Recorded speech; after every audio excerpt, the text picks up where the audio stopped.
American history is filled with triumphant moments we love to celebrate. But what about the other side of the coin? The decisions, born on a single day, that sent shockwaves through generations? The mistakes that cost lives, fortunes, and altered our nation's destiny forever. Welcome, everyone. Today is October 15th, and on this date, buried under the weight of years, lie pivotal moments where America stumbled. We're going to uncover two of them: a catastrophic military failure that changed the world, and a quiet economic decision that helped plunge the nation into despair. This is Today in America's Greatest History Mistakes. Segment 1. The Tivoli Letter and the Civil War's Point of No Return. Our first story takes us to the eve of the Civil War. The year is 1859. Tensions between North and South over slavery are at a boiling point. And on October 15th, a steamship called the Montgomery leaves Mobile, Alabama, for Charleston, South Carolina. On board is a letter, now known as the Tivoli Letter. It's from a prominent Alabamian, and it contains a bombshell claim that the federal government under President James Buchanan is secretly plotting to use its forts in the South, specifically the Fort Moultrie garrison in Charleston Harbor, to incite a slave uprising. This letter was pure conspiracy theory, a complete fabrication. But when it was published in Southern newspapers, it was treated as fact.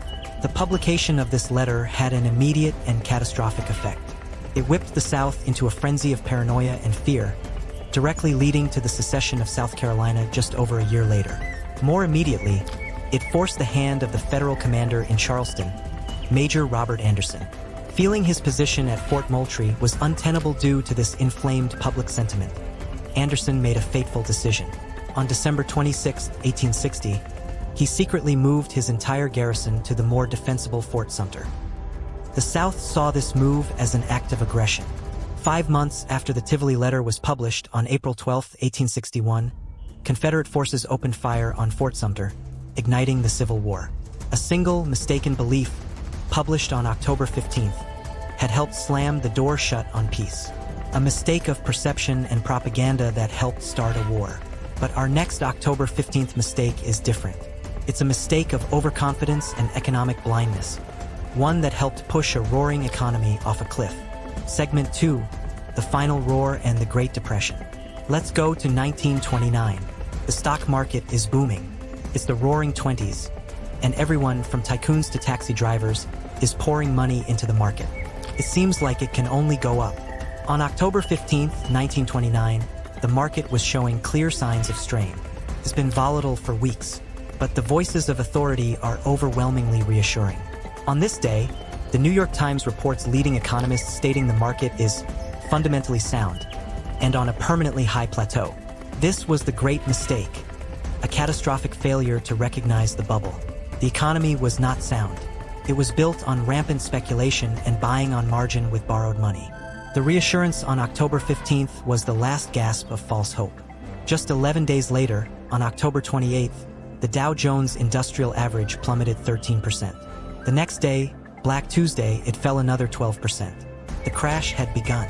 The mistake of October 15th wasn't the crash itself, but the collective, willful ignorance that preceded it. The refusal of powerful institutions to acknowledge the danger, which encouraged small investors to stay in and lose everything, transforming a market correction into the trigger for the Great Depression. Conclusion. So what's the thread that connects a fabricated letter in 1859 and misplaced economic confidence in 1929? It's the danger of operating on flawed information and the failure of critical thinking in a moment of crisis. In one case, it was believing a lie that fed fear. In the other, it was believing a lie that fed greed. Both moments on October 15th represent a tipping point.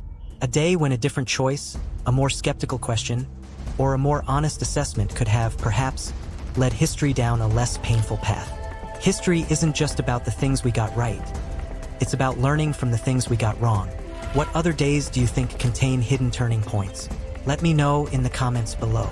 If you found this dive into history fascinating, make sure to hit that like button and subscribe for more daily explorations of the past. Thanks for watching.